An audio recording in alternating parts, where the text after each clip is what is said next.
All right, and I'm going to turn it over to our AAI Chair, Janet Riley Wright. Good evening, and welcome. Welcome, and thank you so much for coming out to be a part of this event and joining us with our Black History Forum. We have some wonderful speakers, and if you know anything about the two people that we'll be focusing on this evening, you may learn some things you did not know, and probably shouldn't know, because you weren't in the household. You weren't a part of this private environment, private and public environment of both Dr. Tillman and Dr. Jones. And we thank their daughters for being with us this evening. We have Miss Adrian Jones. That would be the daughter of I messed up last night, Julius Jones. So I want to make sure I didn't mess up again this evening. And Adrian comes with us tonight. She was born in Nashville, Tennessee, and she attended Andrews High School. She went to Winston-Salem State. She is self-employed right now as a real estate investor. And then we have Miss Chiquita Tillman with us, Tillman McAllister with us this evening. And Chiquita was born in Troy, North Carolina. She has her degree in human development, MED in human development. And she went to North Carolina A&T State University. And she has a business administration degree from the University of North Carolina, Chapel Hill. So these two ladies have been so gracious and so kind as to share some of the private information, some of the information that we didn't know about these two gentlemen. And some of us may have known some of these things. I'm sure we're going to laugh a little. We're going to remember a lot. And we're going to love a lot during this time. We were doing that actually just before the forum started. It was like we were having a short little family reunion right here on Zoom. So we do thank everybody for being here. And if you have questions, please put those questions in the chat. If you're on phone and you want to text those questions, please text the questions or comments to 336-577-4368. Well, thank you.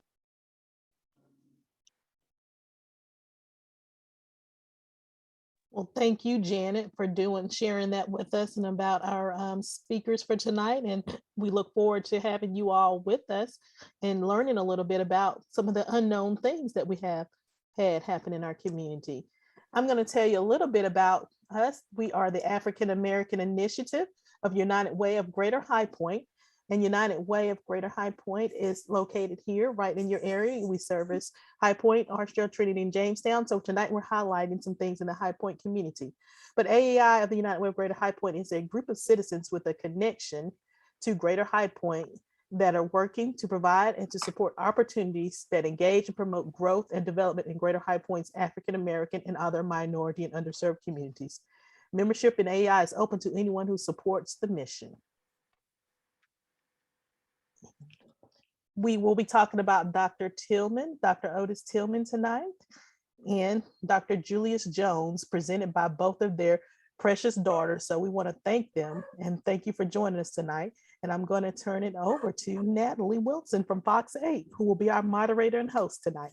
Okay, thank you so much, Latoya and Janet. I appreciate. Sorry, Natalie, I hit mute by accident on you. Okay, I'm sorry about that. Can you hear me okay? Okay.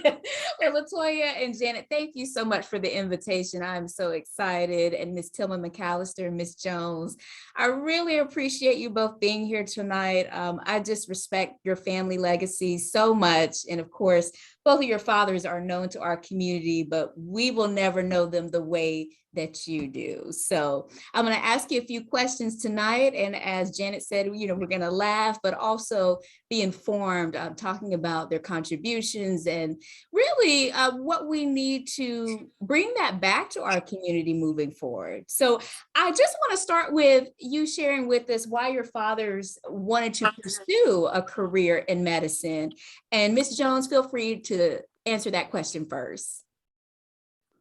I don't know why he chose medicine. I know he enjoyed science, but how he ended up as a physician, I have no idea.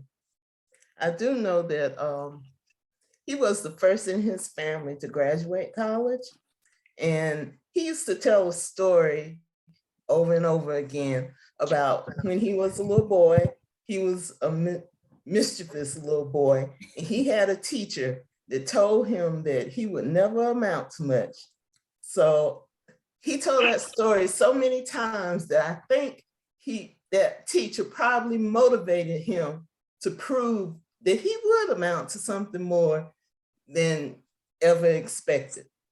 Yes. And Miss Jones, your father, he was the son of a sharecropper. Is that right? That's right. Yeah. Okay. So opportunities and what the future looked like, there were probably some limitations at that time.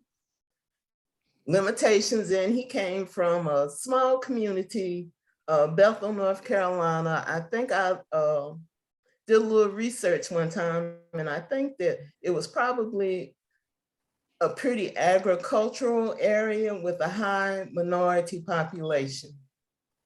So not much expected from Bethel. Wow, good for him. Miss Tillman McAllister, I'll ask you the same thing. Did Dr. Tillman ever express why he pursued a career in medicine?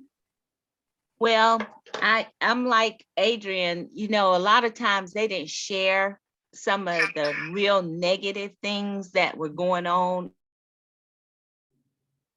in rural parts of where they grew up. But what I do remember is when I was little, him telling me the story about how a little boy was hit by a car. They lived right off the highway. They didn't even have street names. They had highway names. And the little boy ran out into the highway because kids were picking on him because he stuttered. And daddy was in the group of boys, but he just kept saying, why are they doing that? Why are they doing that? And so he ended up running after him and, tried to help him. And he said that he felt so guilty because he didn't stop them from picking at him. So it was a thing of difference, but it was also in the rural area where he didn't have any opportunities, he didn't have any family around him. And he ended up dying.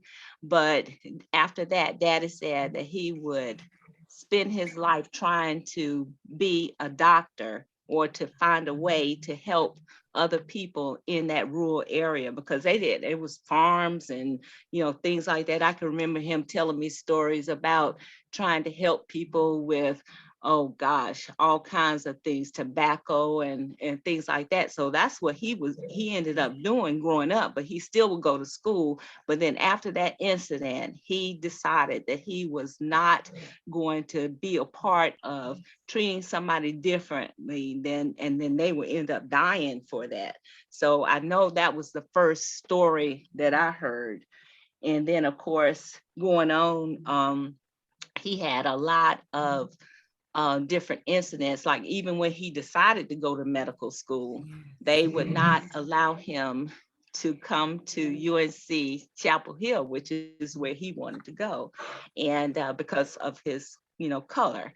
And they decided, the state decided to go ahead and subsidize his medical school education going to Howard University. And that's how he got to Howard.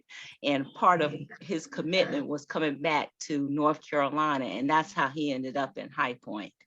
So, I mean, I'll be able to share a couple other things. I'm trying to fit it in based on the questions. Yes, absolutely. Yeah.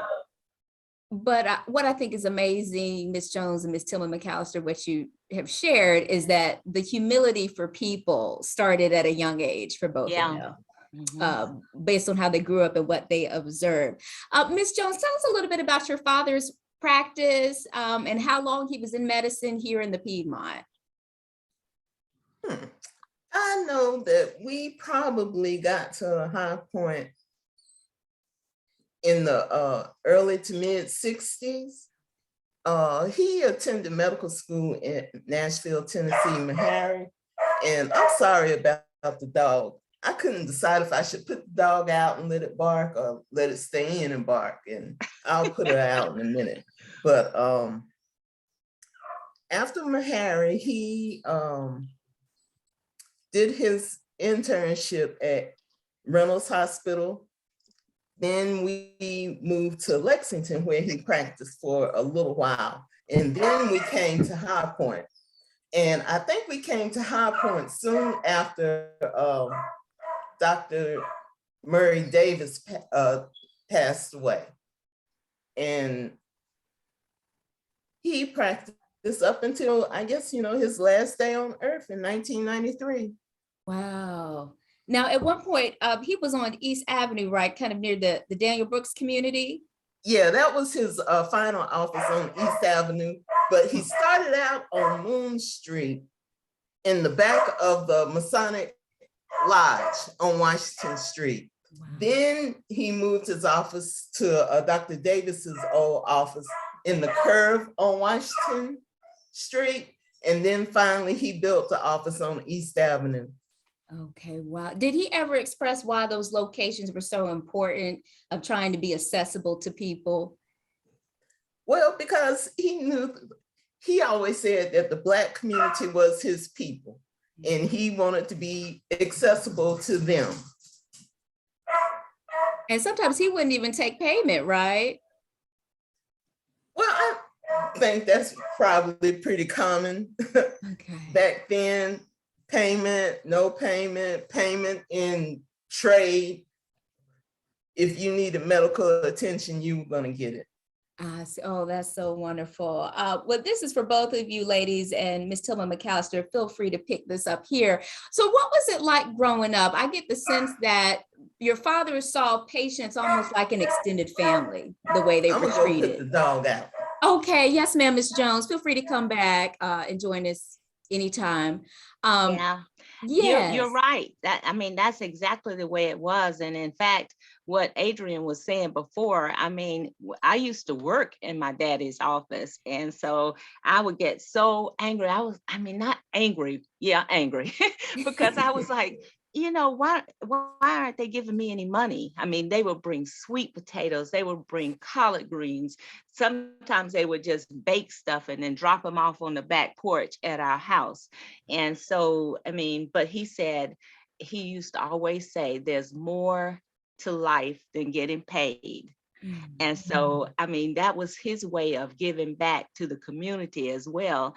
He had delivered 4 or 5 children in one family, and they had only paid him $10, and I was like, Daddy, when are we gonna collect this money? I was trying to be a good steward of the office, but not understanding until he finally said that.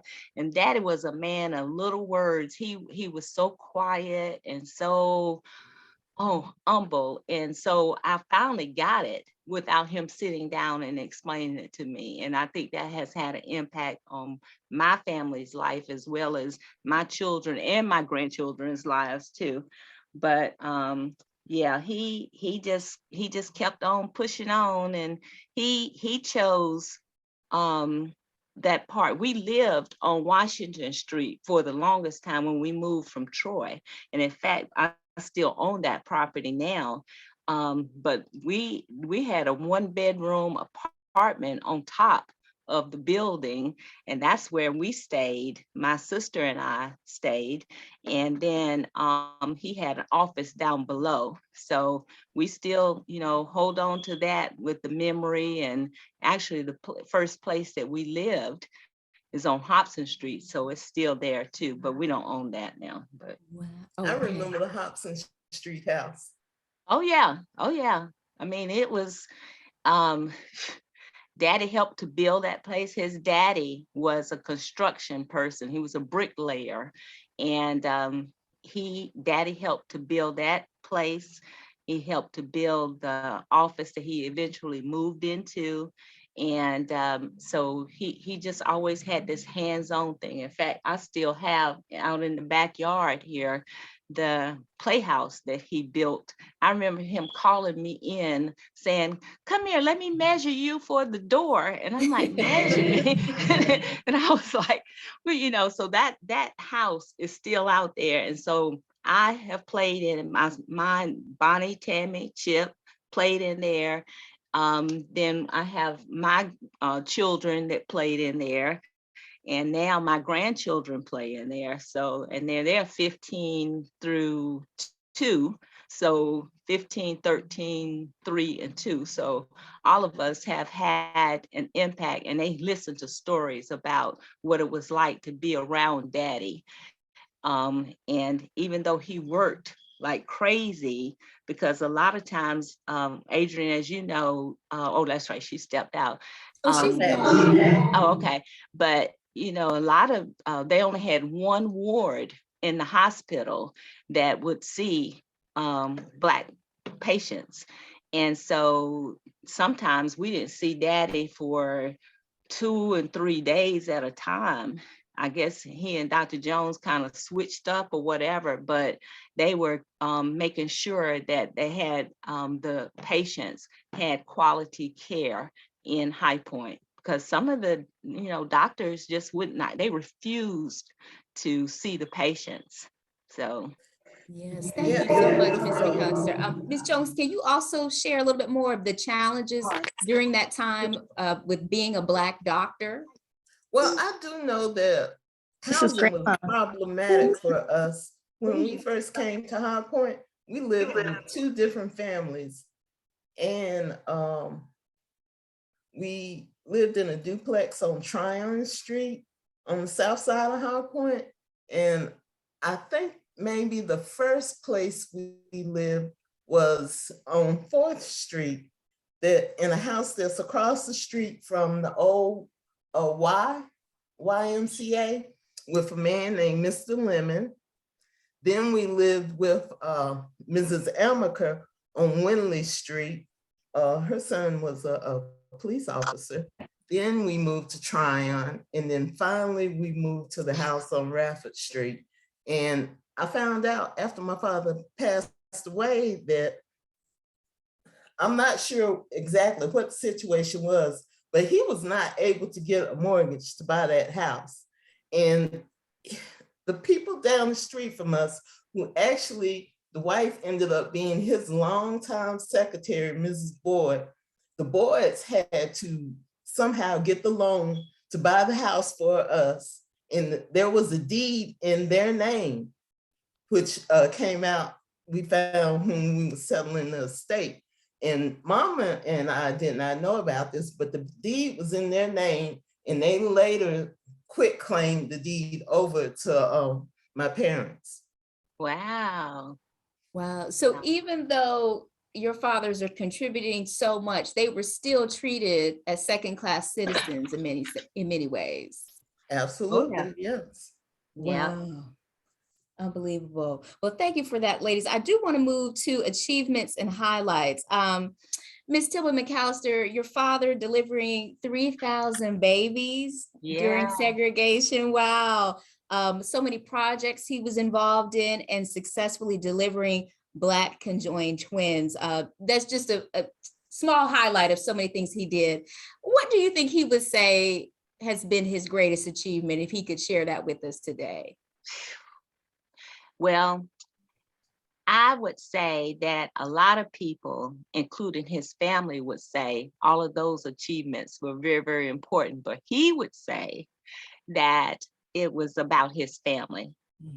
And his family included the community as well. Because when I tell you, Daddy, I can't remember how many years after they stopped doing home visits, that Daddy would still go to do house calls to his members or whatever. So he would always make sure that he took care of the community and his family.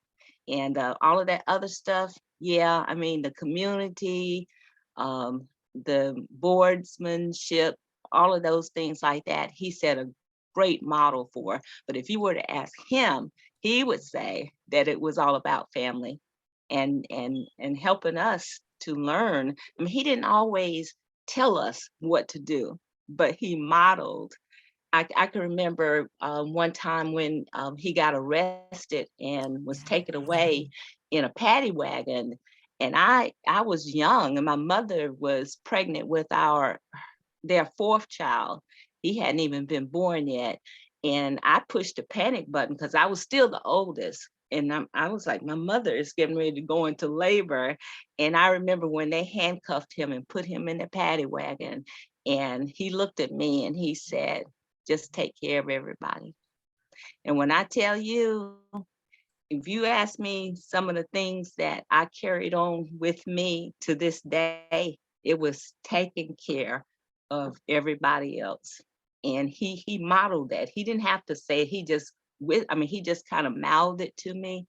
And so when it comes to the other boards that I have been on and kind of followed in his footsteps without him telling me to do it, I remember that as the point in my life where I said, I have to do what Daddy said to do. Wow, that is powerful. Ms. Jones, how did your father, what would he say is his greatest achievement? And then I'll also ask you, how has he influenced your life in terms of life lessons you've taken away from him? I don't know what he would say is his greatest achievement. I think probably he stressed being honest in every way that you possibly could be when I was growing up. You know how kids are, how you want to not tell the truth. Well, now I pretty much feel guilty when I don't tell the truth. And I think it's because of the way he really stressed that. I don't think that he would really say that he achieved much. He was pretty low key and Am I connected? just to the meeting? went about his thing.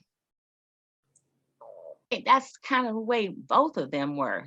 They were low key, they just were, I don't know what you would call it, but they were real low key. And a lot of times I think that they could have been very, very bitter about some of the ways that they were treated. In fact, I can remember Daddy was an avid golfer, and one of the white golfers that was on the course passed out, and Daddy revived him. And the man, when he saw that it was a Black somebody touching him, he said, I would rather die. Yeah, he did tell me that story. He said, I would rather die than to have another Black person he said, I can't stand it. And so I do remember that. And, but one of the things, to answer the other part of your question, which was about what things did you hold on to? Yes, ma'am.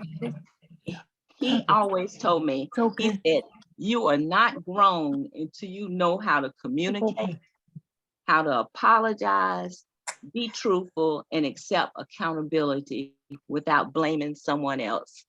And I'm gonna tell you, that's something I still carry to this day.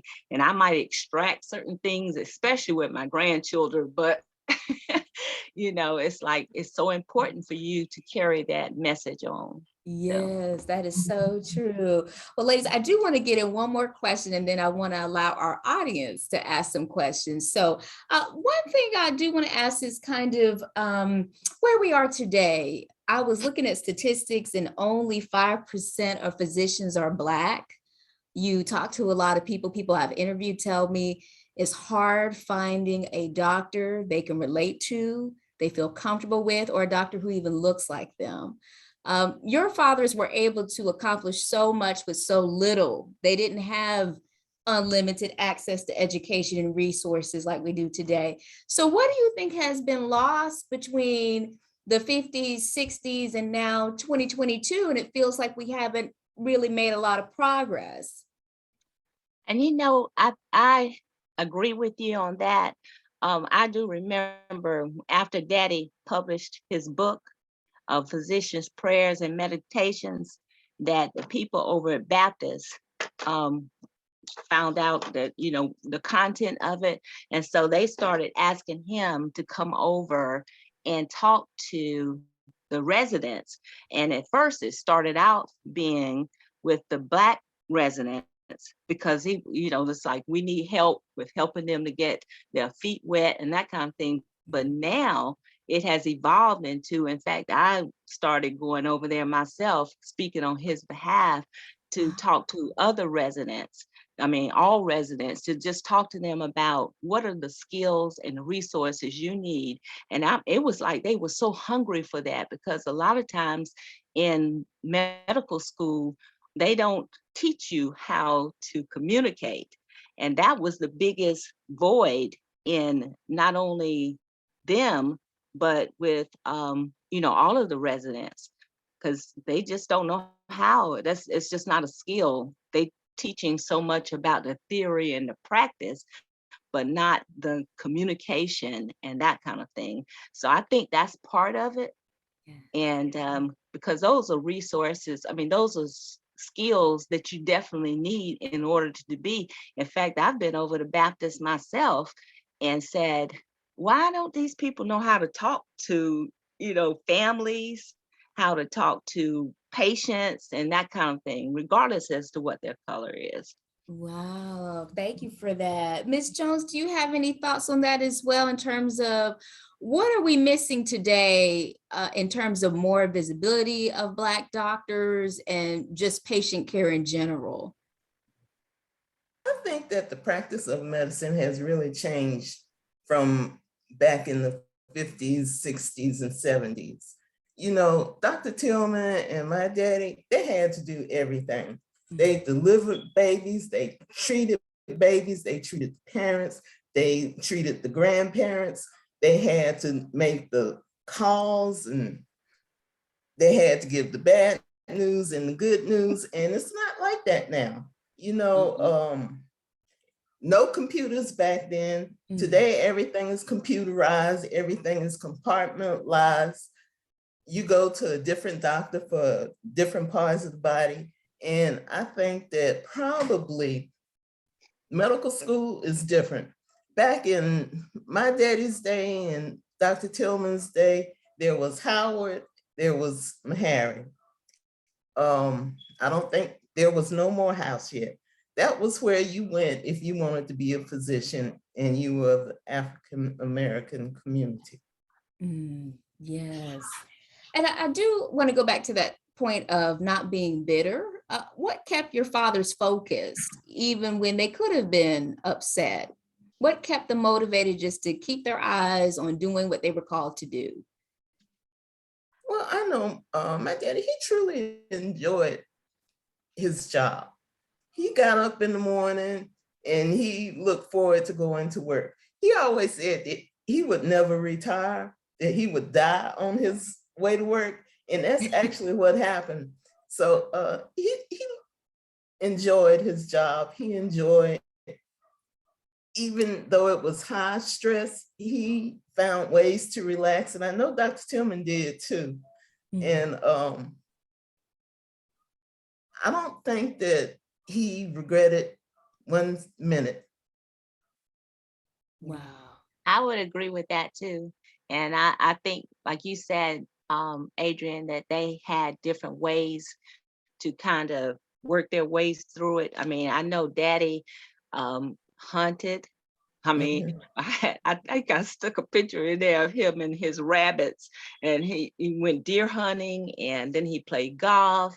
And of course, we talked about how they would plant things like tomatoes and things like that. So gardening, I think that came from their rural upbringing, that they never lost how important it was to provide those kinds of things for families and communities. And to this, I mean, up until Daddy, started going down, I mean, he still was, carrying tomatoes and everything by people's homes. He would dispatch me out when he didn't feel like it. And I would go and just have a trunk full of things. And he said, take this to this person, take this to that person. And I mean, that was even after he retired. So I think it was just very important that they kept up with their roots, and even down to going back and visiting family, I guess outgrowths of people's family. They never forgot them. So they would go, Aunt so-and-so was 80 something or 90 something or whatever, or what they called the big meeting, which was a reunion, family reunion kind of thing. And so he just insisted on that kind of stuff, even though he just never said it. We just knew that that's what we had to do. I And see. Yes. And yeah. so you saw generations of people that were treated by your dads. Do people still come up to you today and share words of encouragement or how much they meant to them? Yes, Sure they do. do. Yeah.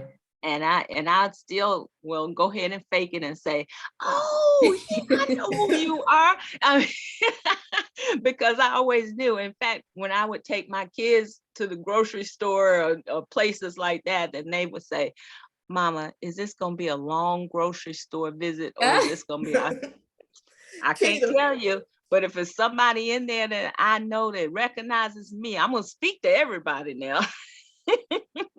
Keita, have you ever been out? I know you've been out in public and you know, just tending to your business, and somebody walks past you and says, "Aren't you Dr. Tillman's daughter?" Yes, yes, Yeah.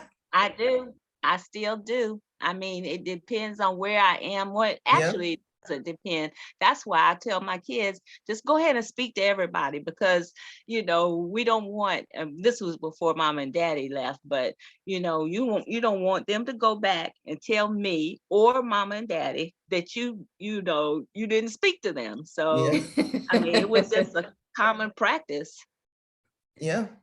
And Natalie, one more thing that I know, Shakita and I have a similar experience, is that both of our mothers worked in our father's offices. Yeah. They were the secretaries.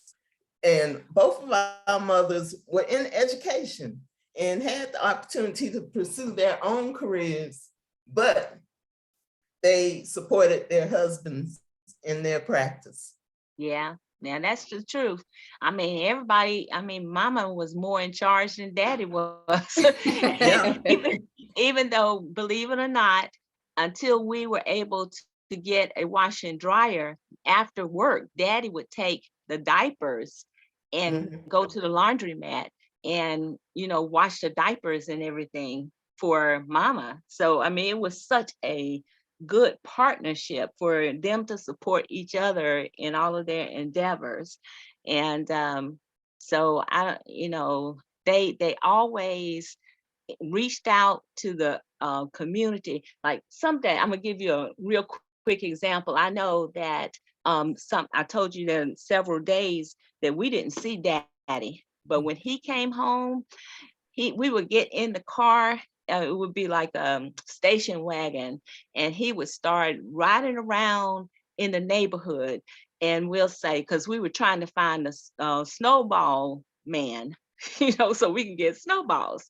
And so we'll say, it's this way, it's this way. And he'll say, no, I don't think it's that way. And we would end up riding in our whole neighborhood with the car full, because he would pick up kids, our friends in the neighborhood, all along the way. And so I remember us, then he would finally say, okay, I can't carry any more kids in here. And so we would get the snow cones, so anyway, daddy said, oh, I think everybody's got theirs. And he looked at me and I said, well, I don't know what kind I want, daddy. He said, just get a flavor from all of the flavors. And, I mean, that made me feel so special, because they were like, how did you know to get all of those flavors in one thing? And I said, well, that's just his reward.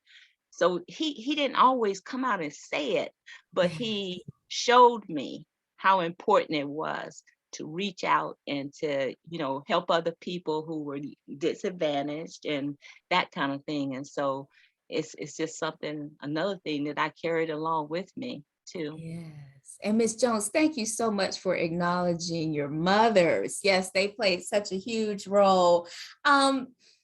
your mothers, were they just as encouraged by the impact that your dads were making? And did you see them sort of express that to them through words and action? Yes, my mother, she would cook a big meal. Okay, we had breakfast, and then during the middle of the day, she would cook a big meal because that's what they did a lot of times on farms and everything, so people could have those kinds of meals. And when I tell you, Daddy, you never knew who Daddy was going to bring home. It could be the milkman. It could be, the man who fixed shoes. I mean, so we never knew. That's one reason why she had big meals too, because so to me, that was her way of encouraging Daddy and supporting him in making sure that he reached out and made sure everybody knew that they were important. And when I tell you, it could be, all kinds of people. And one of the things that he also did was to bring home celebrities. I mean, I can remember Sammy Davis Jr., all kinds of people that showed up at our house at dinner time. And we didn't know, Mama never knew who was going to show up. And Oprah Winfrey has been there. I mean, it's like, all these people, this is late on down the line, but we just never knew whether it just be somebody he picked up off the street or somebody that he talked to, some celebrity's friend. And they were like, well, they wanted to meet you. And because they like to play golf too, they would come to different places in the area. And so that's to me, I don't think I ever heard her say that, but she just always was so accommodating, and everybody just was happy to be there. It was just happy. And I see Tammy has written that someone from the Harlem Globetrotters came too. I'm sorry, I saw it in the chat. Curly Neal. Yeah, Curly Oh Neal. yes, that's what she said, Curly Neal. Okay. Yes. She had, oh my goodness, I don't even know where I put that piece of paper, but I was writing down at some point about all of the he and Jesse Jackson were good friends. Jesse never came to our house, but he and Daddy spent a lot of time together. Oh, Daddy had at our church that we went to off of it's called First Baptist Church. Martin Luther King came there and met with our preacher, and they sat and ate fried chicken and pound cake. And so here he was sitting there, talking strategy and everything with Martin Luther King. And he was a young person, compared to Daddy and our preacher. But, so he hobnobbed with everybody. Yes, he did. Thank you, Miss Tillman McAllister, for those memories. Miss Jones, before I turn it over to the audience, did you have any stories you wanted to share about your mother? I know that she worked in his office and she supported what he did, but I know she did not like working in the office. She couldn't deal with that, 24/7 thing because Daddy could be difficult at times to deal with. And so she couldn't wait to actually go back to education. And sometimes I'll get are you Dr. Jones's daughter? Or are you Miss Jones's daughter? She taught me in the 3rd grade, and she was a giver too. Wow, that's right. That's right. Her own area of impact. Yeah. That's wonderful. Well, ladies, I have so enjoyed hearing your stories. I certainly want to pass the baton over to our listeners for any questions. So at this point, I will turn it back over to our moderators so they can bring in some other questions. Thank you so much. Thank you. Thank you, Natalie. Well, thank you, ladies. Don't go anywhere because these questions will be for you all, and I will give you an opportunity to answer them. Anybody that has questions, if you will, please place them in the chat. And Janet, can you also give them the number again if they want to text? We have some that were texting and I'll be reading those, but if you still would like to text some, you can text to this number as well, Janet. Yes, feel free to also text those questions and comments to 336-577-4368. That's 336-577-4368. Thank you, Janet. I'm going to read the first question that I have from the text. How connected were your families? And I'm assuming this means the two families of our panelists, your families together. How connected were your families? Pretty connected. I can't remember a time when I did not know Shakita, Benita, Tammy, and I remember Chip Otis Jr. actually being born. I remember him as a baby. Yeah, me The too. Tillmans, you guys were here before we got here. And I think that you pretty much made us feel welcome. Well, it was very, very nice to be able to have another family that had very similar backgrounds and you know, from the rural area perspective and then from education, because my mother was able to, let me see, she had to, because my grandmother worked in somebody's home. And so my mother had to be kept by her four brothers. And the teacher started noticing that my mother was missing. No, the brothers were missing, and that they were having to take turns to watch my mother. And so when the teacher finally found that out, she was like, bring her on. And I think she was 3 at that time. And so she ended up starting college when she was 14. And that was the first person in their family that had ever gone to college. So after she got out of college, she ended up going back and teaching at the school that she graduated from. And some of the students were older than she was. Um, so it just, oh, I'm just reading. Okay. But yeah, so I was real happy to hear that all of us had the same kind of background with the parents and, you know, our thirst for education and, you know, just trying to support the family, but also supporting, you know, the community through education as well. Thank you so much. We do have another question. How do you think your fathers would respond to COVID-19 and what recommendations would they give? Whew. Dad Well, was go I ahead. know my dad would say, get vaccinated. Yeah.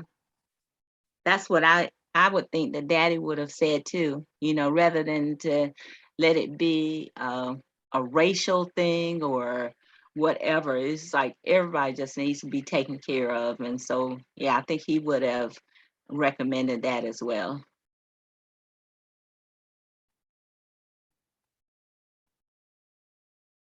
Thank you. We do have some more questions.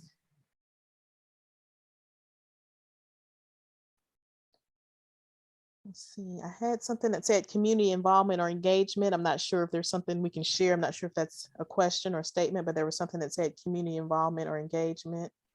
I'm sorry, Latoya, that was a question. Okay. If they could talk about some of their father's community involvement in the community and some of the engagements that they had in this community outside of their role as doctors. Thank you, Janet. I think I wish I had brought my list because I thought everybody would already know, but I know how he was very involved with the United Way, with a community foundation, with High Point University. So the list just goes on. I mean, he was on the Model Cities Board, which was something to kind of help develop the whole High Point area. And when it came to when we were having a lot of trouble with the Black boys in the community, he was called to Raleigh to serve on different boards and different task force to kind of just try to help where he could. So, I mean, the numbers just are just crazy, but he did hang on in there, and you know, it was hard for him to say no, especially when he thought it was a good cause.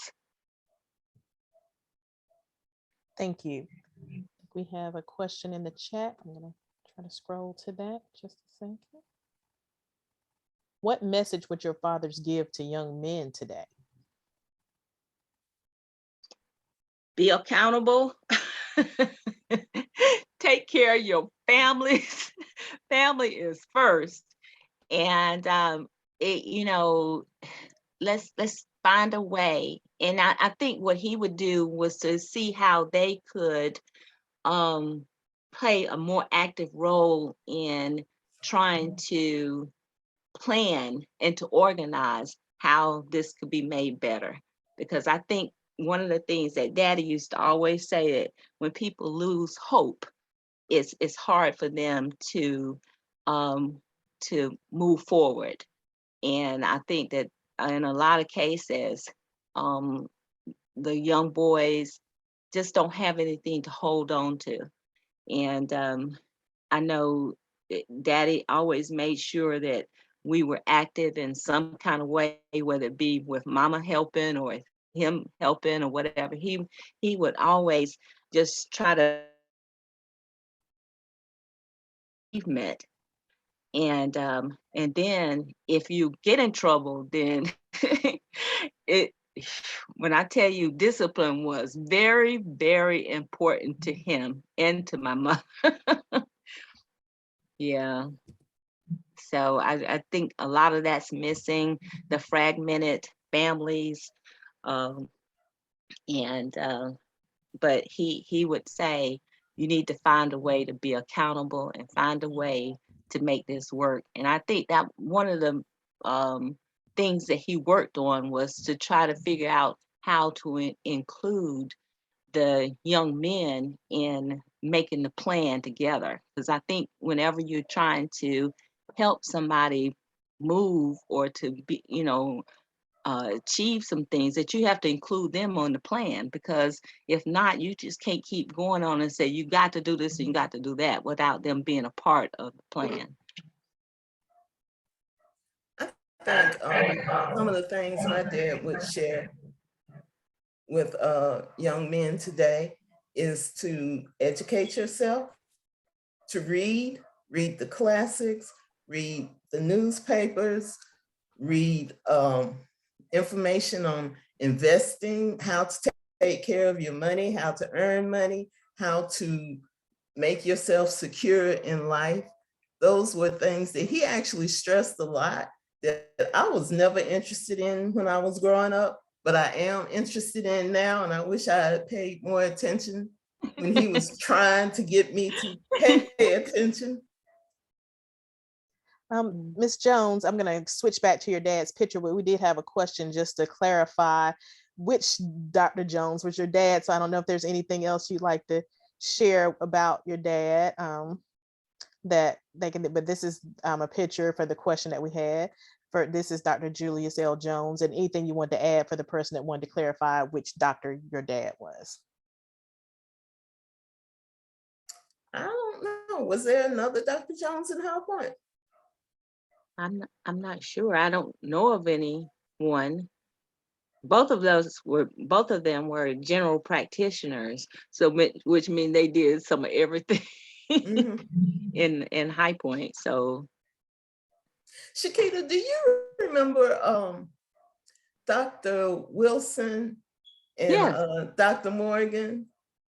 I remember Dr. Wilson. Yeah. Yeah, not Dr. Morgan though. Well, I was going to show a couple of memories of that, just a couple of pictures of you all. If you wanted to say anything about it, feel free to. When I pull up your memories from your family, that's Dr. Tillman. There's some memories. Anything that sparked share interest you want to share from the pictures? That second picture is when they named the mental health clinic after Daddy. And that next one is his mother. So again, I said he was all about family. And then he was an avid golfer. So that's he and my brother, as my daddy was getting him into golf as well. And that's my oldest daughter. I won't tell you how old she is now. She'll be mad at me, but anyway. All right, and then Judge Caroline Pemberton, thank you for sharing some questions. And she wanted to know a little bit about more about Dr. Jones. She said that she knows of a Dr. Perry Jones, who is an anesthesiologist. She joined a little bit late. She saw what's on the advertised on the news and thought she'd jump in, and was happy that she did. And I think that's where her question came from. Thank you. All right, I'm going to share a few pictures from our Dr. Jones. Anything you want to say about those, Ms. Jones? He had the sweetest smile. That's not me. I mean, that's not Adrian. I'm saying that about him because he always made you feel so warm. I'm kind of a combination baby, a combination of features from both parents. So I end up looking like neither one. Is that you in the second picture? Yeah, that's me. But you know what? It depends on what stage of life. Sometimes I'll go 5 years and they'll say, oh, you look just like your daddy. And then I'll go another 5 years and they'll say, oh, you look just like your mom. So, you know, there used to be a picture in your house of your mom when she was younger, maybe in a college graduation picture or something like that. But she looked Bonita looked just like her in high school. Yeah. You know the picture I'm talking about? Yes, I do. I do know exactly which one you're talking about because both of them had those tiny, tiny waists. Yeah. Yeah. Well, ladies, I'm going to give the audience one more minute. If they like to ask some questions, I'm happy to continue to do that. We still have time if you like to do that. And we'd happy to, I know you all are happy to answer any questions. So if you have any text or put it in the chat, we're happy to answer. Latoya, you do have one in the chat, and I wanted to say something about Dr. Jones, that some information that actually Adrian sent me. Like, your father actually participated or was a member of the Old North State Medical Society as well, and he was a Toastmaster.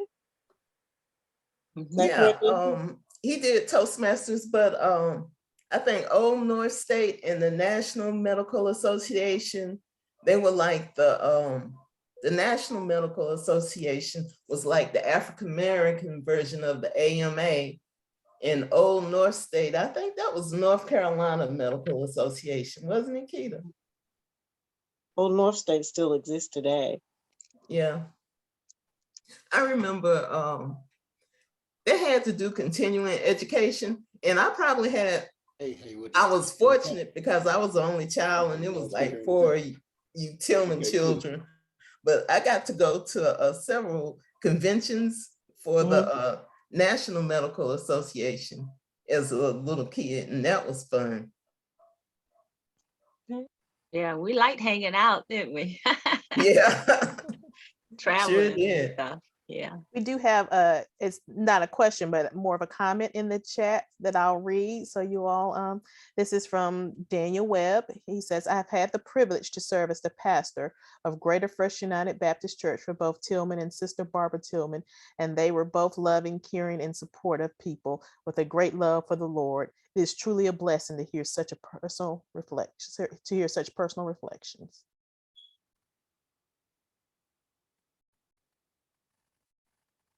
All right. Well, I don't have any more questions, so I am going to start moving into our next phase of just kind of some closing remarks. I believe our president, Jane Leapshire, is on, and I'm putting her on the spot, and I'm not sure if she would like to share something, but if you're here, Jane, feel free to go on and share something with us.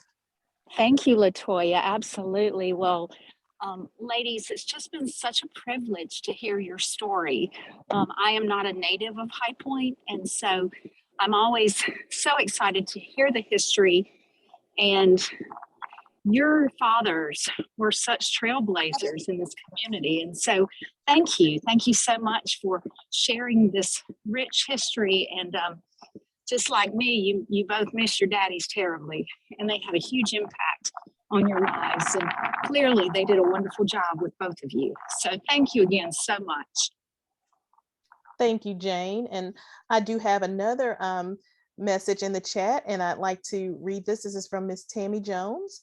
And she says, as the third daughter, I just want to thank you for providing this forum to reflect on our fathers in such a loving and supportive way.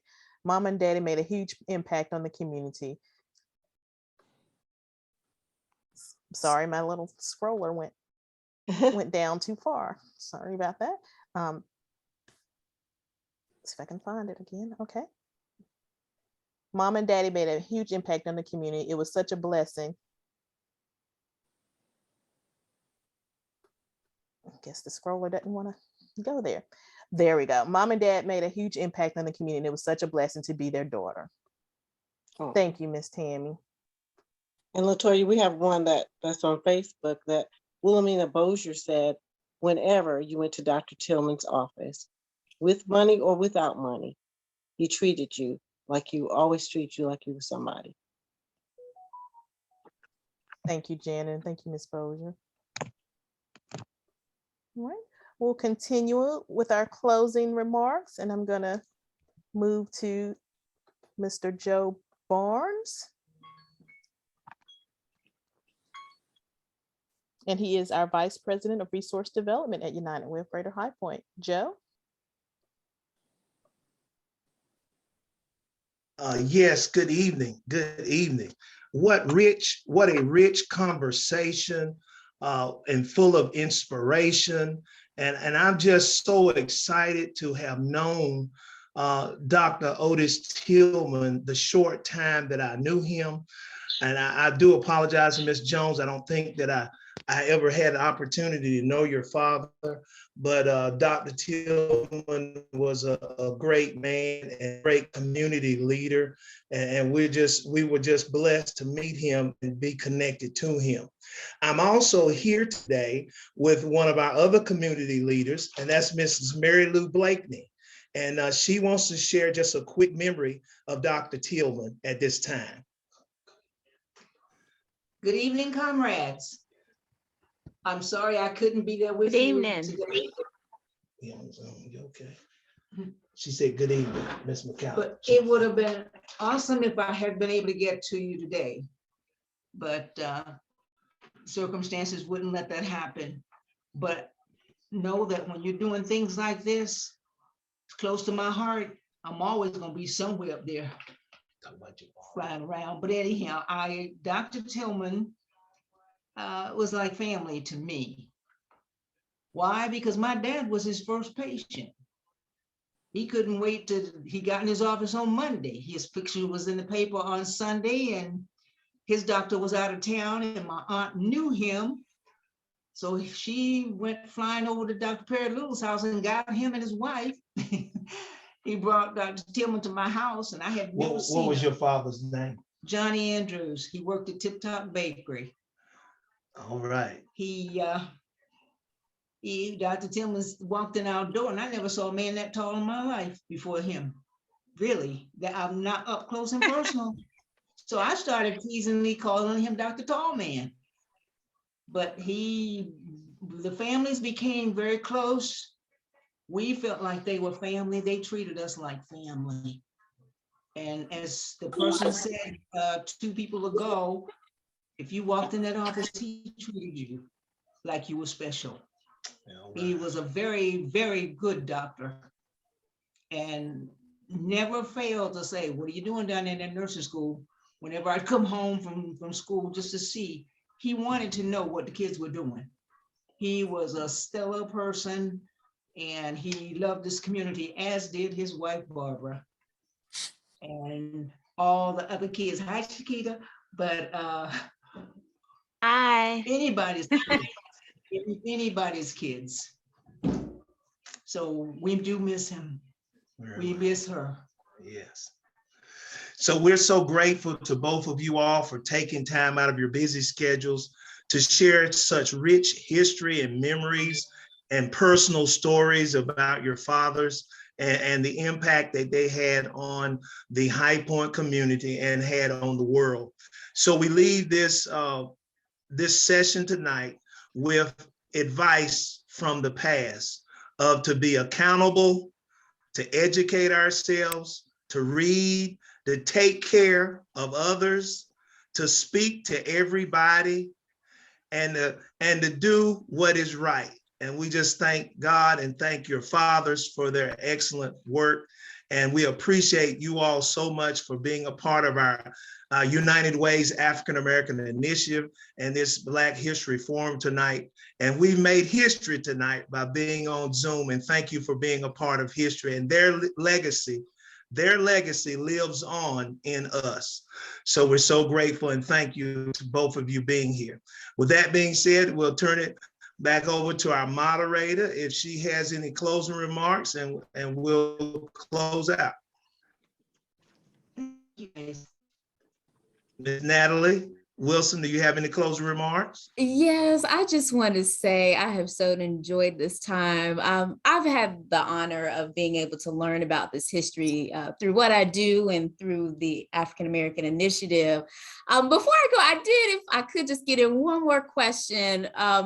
Ms. Jones and Ms. Tillman McAllister, unfortunately, with a lot of young people, I think this kind of history, there's a gap. So I would like to know, how do you want to see your father's legacy preserved, this history taught to our younger people? If you could give some final thoughts on that. Well, I think this is an excellent way to preserve That's their pretty legacy. heavy. I think that just create like this would be a great start. I mean, I'm involved with some organizations like Alpha Arts, which we're getting ready to celebrate our 90-something anniversary. So these people were doing this kind of thing long before Daddy and Dr. Jones started doing it. So, I mean, they're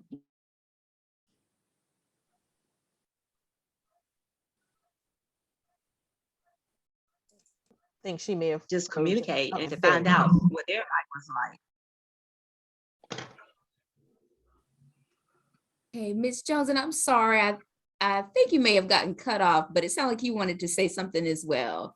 Can you hear me now? Yes, we can. Oh, okay. I think this was just an excellent way to preserve their legacies. I've learned some things about Dr. Tillman that I didn't know today, and that has been a pleasure. To be honest, I really kind of dreaded doing this. I wanted to do it, but I dreaded doing it.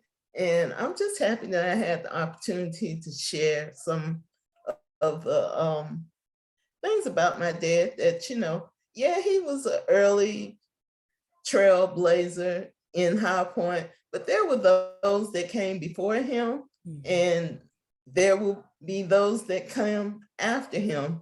And I just hope that they kind of get inspired by what he went through.